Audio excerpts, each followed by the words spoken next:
auditeurs de Zinfo 974 et un grand merci surtout à la belle Kaloun qui est ici et qui nous accorde de son temps. Alors merci beaucoup puisque hier on a eu la chance de voir en avant-première la lancée de ton clip.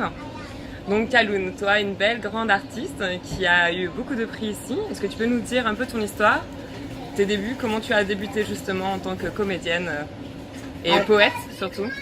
Oui, alors voilà, en fait, je suis une artiste un petit peu hybride. J'ai commencé d'abord en tant que poète, puis chanteuse, et puis dernièrement, je suis comédienne. Alors, est-ce que tu peux nous en dire un peu plus sur ta rédaction justement par rapport à tes livres et tes poèmes justement? Oui, en fait, aujourd'hui, mon travail artistique tourne autour de mes écrits. Mais je véhicule plutôt mon projet artistique que j'ai nommé Kaloun, qui est une rencontre entre de la poésie, des rythmes ternaires, binaires et des rythmes aussi électro et des nappes électro.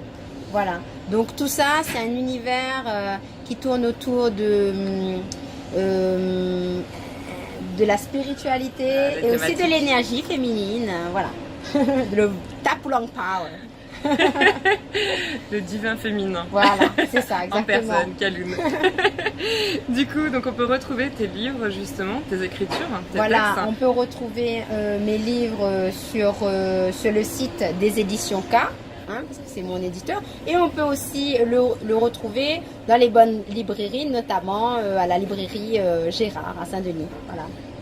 Super, merci. Et donc par la suite, tu as eu donc différents prix. Comment tu as commencé donc justement la comédie?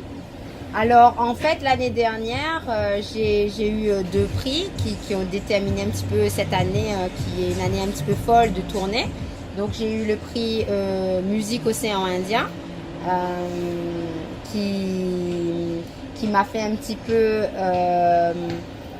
connaître sur le plan plus national et sur le plan local, j'ai eu le prix Espoir des voix de l'océan Indien l'année dernière en décembre.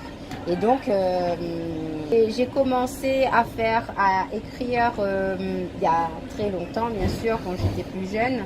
Mais c'est en rencontrant d'autres poètes comme Patrice Trottard qui m'ont encouragé à aller de l'avant, aller de l'avant et à écrire, que j'ai persévéré en fin de compte dans ce milieu-là.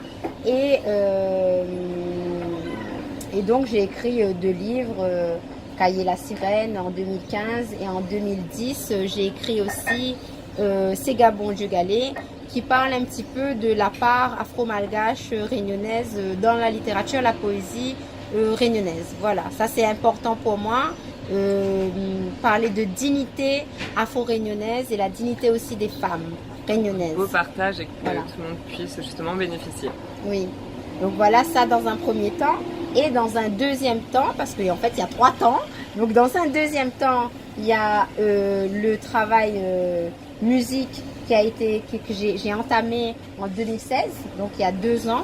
J'ai été accompagnée par un dispositif qui s'appelle Musique Océan Indien, Musique en l'air, comme ça. Donc j'ai été soutenue en fait par le Cabardoc et la Cité des Arts dans l'objectif de créer un produit musique qui soit prête à l'export. Donc notamment pour partager au monde entier, quoi. Voilà, pour partager au monde entier la vision un petit peu du projet Kaloun. Et j'ai participé au Sakifo, qui a été aussi déterminant dans mon parcours l'année dernière. Donc en 2017 également. En 2017, et cette année, en début d'année, j'ai participé aussi aux Francopholies de Saint-Pierre, qui a aussi permis un bel état d'avancement sur tes projets. Voilà. Après, c'est vrai que cette année, c'était une année un petit peu de folie parce que mon projet Kaloun, diversifié. Mais en projet musique, moi j'ai été en Brésil, j'ai joué en Afrique du Sud, j'ai été en Espagne, en Zambie, à Maurice, à Madagascar. La chance d'être présent un petit peu partout sur le continent africain, en Europe aussi, et aussi en Amérique du Sud. Vraiment chouette. En plus, tu parles plusieurs langues, du coup, ce qui te permet justement de voyager à l'international. Je parle anglais, ouais, couramment, et puis espagnol. Je baragouine un peu d'espagnol. Et tu parles très bien créole également. Oui, bien sûr. Bon. Et par rapport donc à cette sortie, donc d'où cette envie de partager justement ton clip. Oui, en fait, le clip, c'est... De canon hier. Alors oui, c'est vrai que hier, on a sorti pour la première fois un premier travail visuel, en fait, qu'on prépare depuis un an. Ce travail-là, on est très fiers et on a commencé à le partager ce matin sur les réseaux sociaux. On a pu aussi réaliser ce travail grâce au PRMA. Et il a été réalisé par Pixel Dealer et j'ai eu la chance d'être accompagnée par une équipe fantastique d'amis et des filles, Marie, Elodie, la chanteuse Claudie notamment, qui m'a beaucoup soutenue sur ce projet-là. Pourquoi mettre autant d'emphase sur le clip? Parce qu'en fait, il représente aussi la sortie du premier single, du premier titre qu'on a sorti sur les plateformes musique, iTunes, Deezer, Spotify. Et donc, c'était une manière de marquer le coup et de remercier tous les gens qui ont accompagné le projet, un peu hybride, c'est vrai, depuis ces 5 années. Voilà. Tu peux raconter un peu plus l'histoire justement de ce clip et de ce single également? Oui, alors ce clip, en fait, il est... D'abord, l'histoire du morceau est marrant parce qu'en fait, moi, je l'ai écrit quand j'étais plutôt jeune, j'avais 18 ans. Et en fait, je commençais juste à apprendre la mbira. La mbira, c'est un piano à pouces. Et en fait, à un moment donné, j'écoutais un morceau de rap qui faisait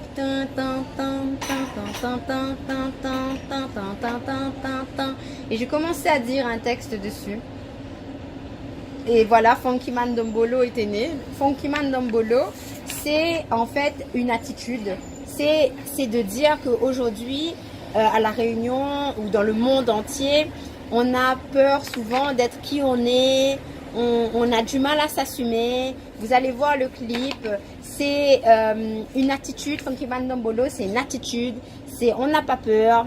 On fait l'intéressant. On s'en fout. On est là. On est présent. Et on fait ce qu'on doit faire. Et c'est aussi dans ce Funky Man Dombolo, on veut véhiculer aussi l'image que les femmes peuvent faire les mêmes choses que les hommes. C'est pour ça qu'on est allé dans des ronds bataille-coq. Où on a été très bien accueillis. Ah oui, ça c'est une vérité aussi.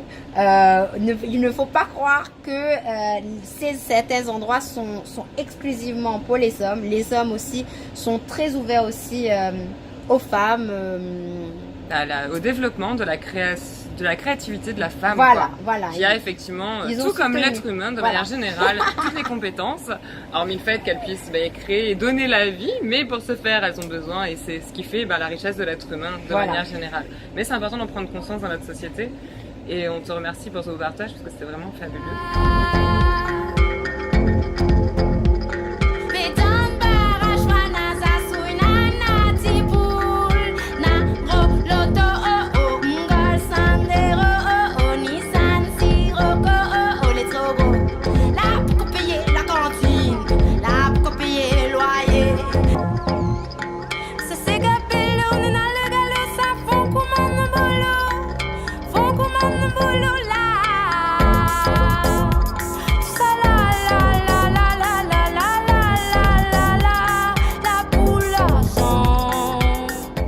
Merci d'être venu. Et puis là, ce qu'il faut faire, il faut cliquer sur YouTube, Kaloun, Funky Man Dombolo et partager en masse. Alors juste une toute petite dernière question, Kaloun. Si tu aurais 3 rêves, quels seraient-ils? Alors la paix dans le monde, j'allais dire. On est d'accord. Ouais, c'est pas facile, mais pourquoi pas. Et puis aussi que moi je suis aussi une maman, alors que les enfants réunionnais grandissent aussi dans un cadre qui est moins violent. Moi c'est plutôt un rêve aussi, plus d'harmonie.